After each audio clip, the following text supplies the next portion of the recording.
Hello, I'm Scott Corum. This is what matters to me. Um, I run a larger number of D&D games than I ever thought I would be running at this point in time. I'm mostly doing stuff with the layer action. I thought I was going to be calming down with my running of games by now, and it hasn't happened the way I thought it would, and I'm good with this. This is a good set of exercises for my brain. It's one of the things that has kept my recovery process going as well as it has, I think. And when I set out to run one of these games, there's not a lot of setup involved, not on my part. And that's my style. If you're the kind of person who wants to prep a lot, have all your maps or NPCs and everything all set to go, there's nothing wrong with that. That is an excellent way to do it. I probably should do more of that than I do. But I have worked very hard on my improvisational dungeon mastering game, and I'm actually kind of proud of how well it tends to go. So, again, that's my style. One of the things that makes this work is not just my improvisational capability, but when you're at that table, everyone there has to improv to a certain degree. The players are doing nothing but. They might have an idea of their character and their backstory. They might have been given some idea of what is going on, but they don't have a script. There's no story that they can read from to get this. They're having to play their character extemporaneously from the ground up. So it seems to me, for my perspectives, that the least I can do is give them an extemporaneous world in which to exercise these characters. That being said, I do villain-based plotting. I have a bad guy. The bad guy's got a plan. There's stuff happening, but as I have discovered more and more, that's not the story. That can form the story, but what the villain is doing isn't the story. How the characters react to it is the story. The story follows the protagonists, and those are the player characters, for better or worse. You can have a campaign where the characters are the antagonists and things get flipped on their ear a little bit, but the players are still, by their actions, defining the story. You can plot things out. They will go here, and then they will go here, and they will go here. These are the things that they do in this place. These are the encounters they can have here. There's a fight here with this boss, and so on. And that can seem like the story, but it's not. The adventure is not necessarily the story. Can be, and in many games it is. Nothing wrong with that. Again, this is, your mileage may vary. But every player character has the potential to be on a journey of their own. Even clustered in a group, even going from place to place together, even doing the same activities. That does not constitute their journey. Their journey can be a matter of personal discovery, finding things out about themselves, finding things out about their world and how those things should interact, finding a purpose, finding a destiny, finding a lack of those things, and filling that space, or tragically, not. Not every story's a happy one. What I'm trying to say is that story is an emergent property of a campaign. In some cases, just an adventure. The story isn't there when you start.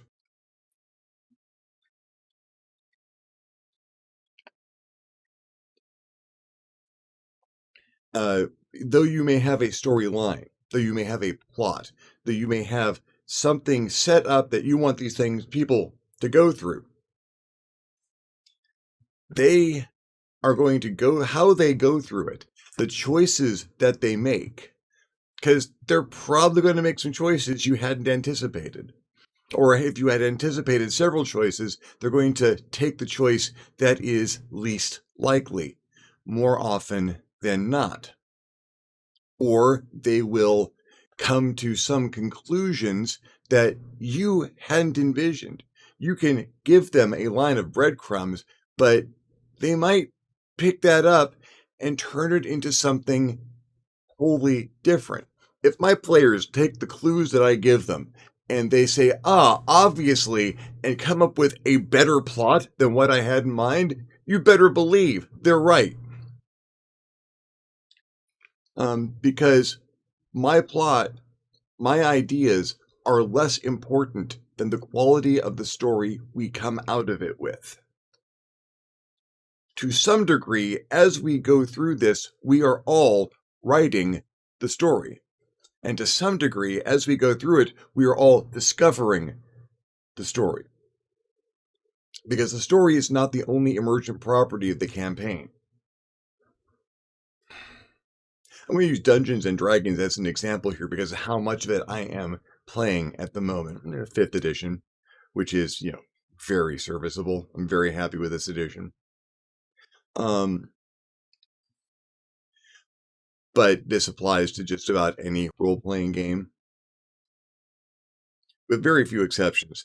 When you're making a character in a role-playing game, you have numbers and facts. You have some things that, the character gets this. This type of character can do this. You can select these things for this character, and from this list, you select this many of these things.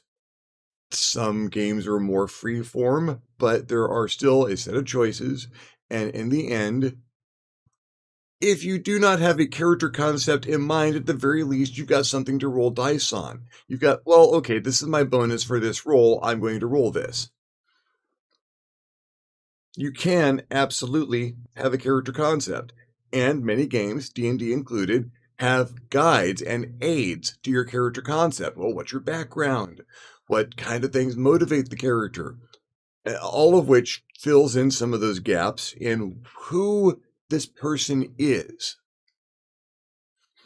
You can sit back and you can write a backstory for this character and come up with a very determined history and their attitudes to a very specific level.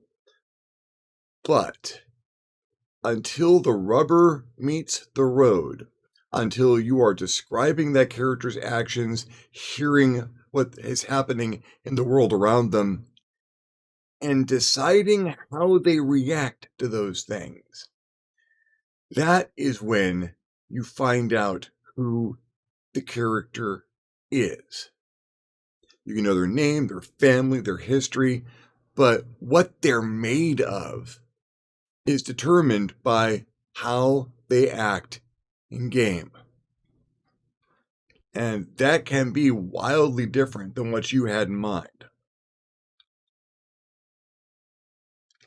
I never anticipated I have to interact with orphans and children. I don't know how I deal with that. I don't have an alignment for this. What do I do?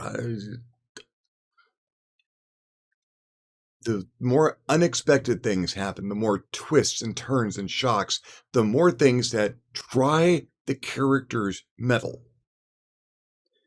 the more you find out about that character.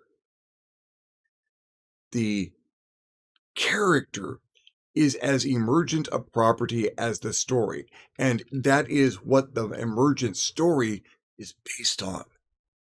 As you discover things about the characters at the table, because both the game master and the players are discovering those characters.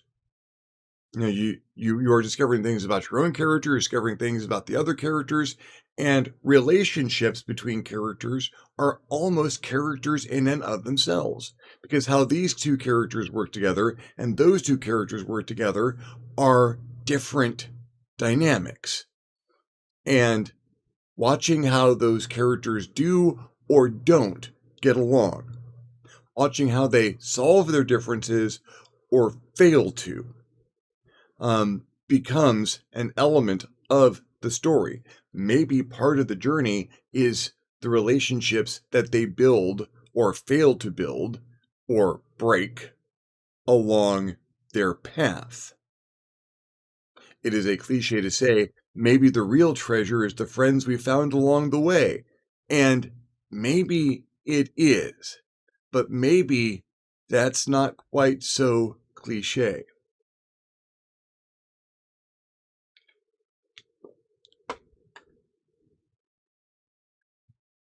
I've had characters that I very deliberately played sedately, using a small portion of their capabilities because they didn't trust people.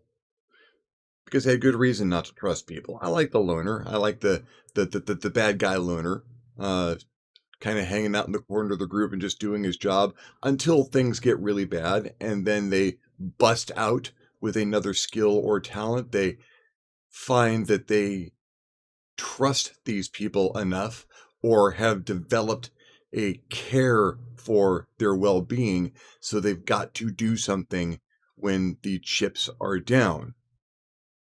That is a good story arc, and I don't always aim for it, but I like to have the potential for it there. Um,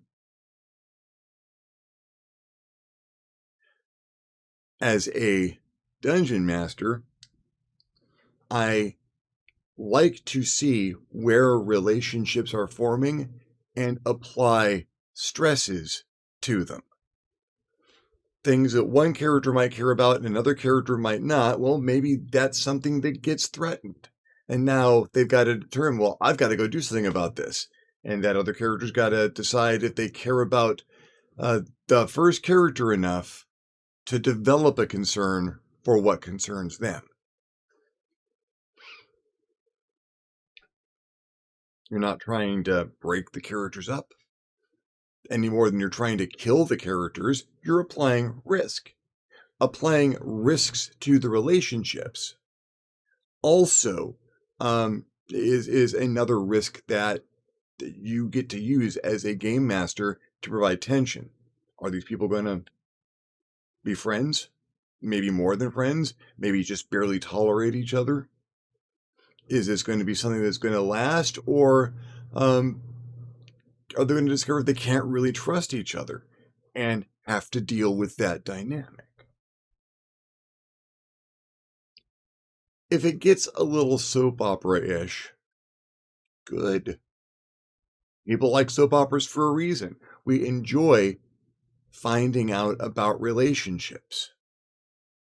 You know, Star Wars, Luke Skywalker and Han Solo, eventually best friends, competitors, rivals in some ways, but they could rely on each other, depending on portions of the canon. But it's not how they started out.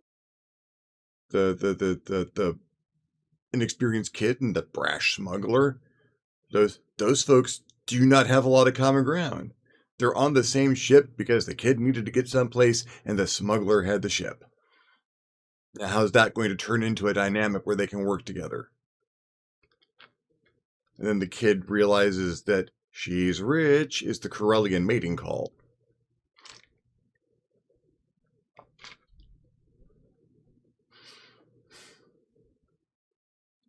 And given Lord of the Rings, you like to see Gimli and Legolas at each other a little bit, but you still know they've got one another's backs.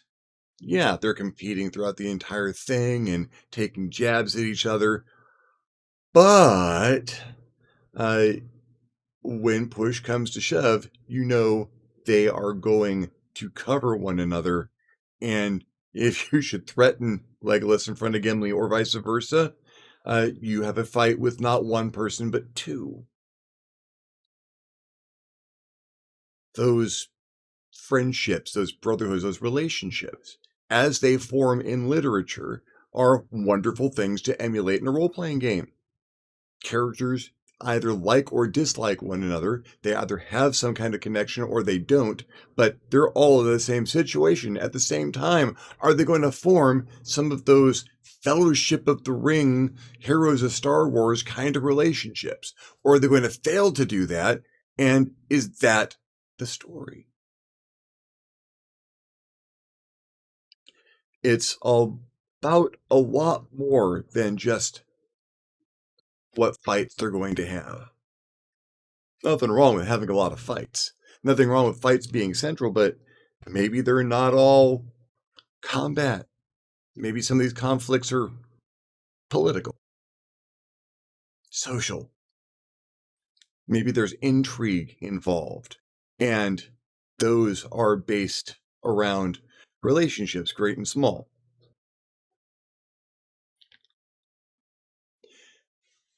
When you let the story be an emergent property in your game, when you don't insist, no, I've got a storyline and we're going to follow this. When you give up a dedication to the story you have to tell and let it be the story that we have to tell, even though none of us know what that is. You build something so much better than the sum of its parts. Those are some very creative people across the table from you rolling dice. Try and beat up all of your bad guys. There's some wonderfully creative people because they made those characters. And this is how they're choosing to spend their time. Improvising what fictional characters would do in fictional situations to get real feelings, to get endorphin rushes, to tell a story. Maybe it's not your story. Maybe that's okay. And if you really want to tell a story and that you have control over, write that down. And that's called writing a book. There's nothing wrong with doing that, and that's great exercise. A lot of frustrated writers are dungeon masters and vice versa. And those stories, those can become lore and background and make everything richer. You can add those to the tapestry of the emergent story that is coming out of your game.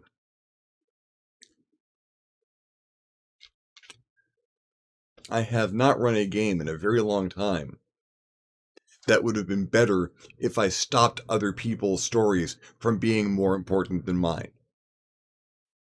As the dungeon master, what I'm doing is weaving everyone else's stories together into something that is entirely new, unexpected by anyone.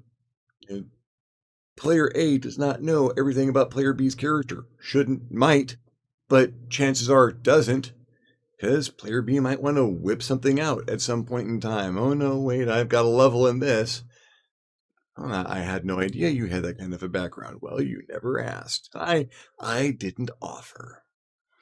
And as discovery happens, as opportunities for discovery are offered by the dungeon master, these players, their characters bloom into characters you would enjoy seeing in literature. You want to see these characters on the screen. You want to hear about their exploits. You wish you could. There have been more than one game, especially recently. But oh gosh, with the Warriors Wednesday and Mike's Garage, I hurt myself sometimes because I wish we had recorded these things in some way, shape, or form. I wish that we'd done it in a format where we could capture it and listen to it again and watch it and share it. There are so many examples I wish I could share from gameplay. which I usually share in the form of stories. Because we have created legends together. And so have you. Basically, at the ground floor, what I'm saying is let the legend make itself. Let the legend emerge from your activity. Try to make a legend. The more you try to make a legend, the less likely you are to have something legendary happen. Let it come out a bit at a time. Is there a prophecy? Don't even bring it out till halfway through the game. When you've met everyone, you have a pretty good idea where things might go. And then you throw the prophecy out and you let the players take you to its final result or subvert it, depending on what would be their ideal story. Because in the storytelling effort, you are not alone. Those players want to tell a story too. They've got a piece of the story in their hand when they show up to the table and they roll dice on it. Make notes. Their characters on those sheets are all pieces of the puzzle, and it's your job to weave them together, not just to fit them next to each other and send them into a bar where there is a fight occurring. Although, if you make the fight interesting,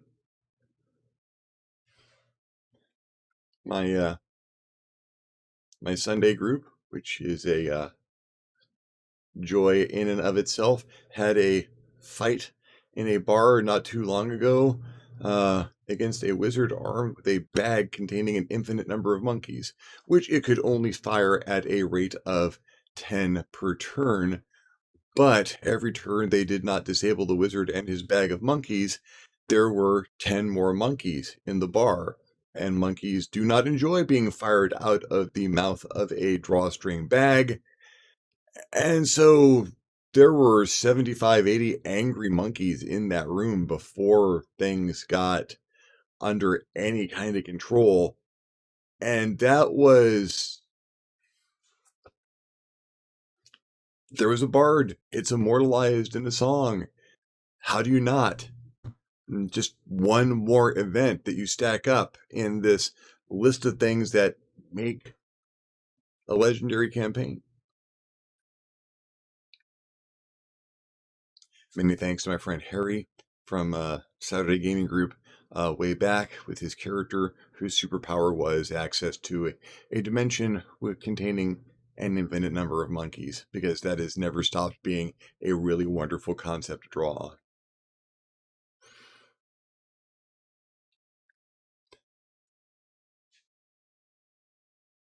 Story isn't something that should be there from the beginning. That the frameworks, yeah. That the elements, yeah, but don't push it. Because if you don't, you'll find a story. You'll find a story has happened sometimes before you even notice. You'll look back and go, oh, wait, there's a story here. And that is probably one of the best feelings I've had as a game master. Well, thank you for following me along in this particular ramble. If you enjoyed the video, give me a thumbs up. Didn't enjoy the video, give me a thumbs down. Feedback is feedback. If you have your own experiences of stories that emerge from your role-playing sessions, other things you'd like to hear me talk about, things you'd like to hear me cover, go ahead and leave me a comment below. I will love getting your comment. You will love leaving me one.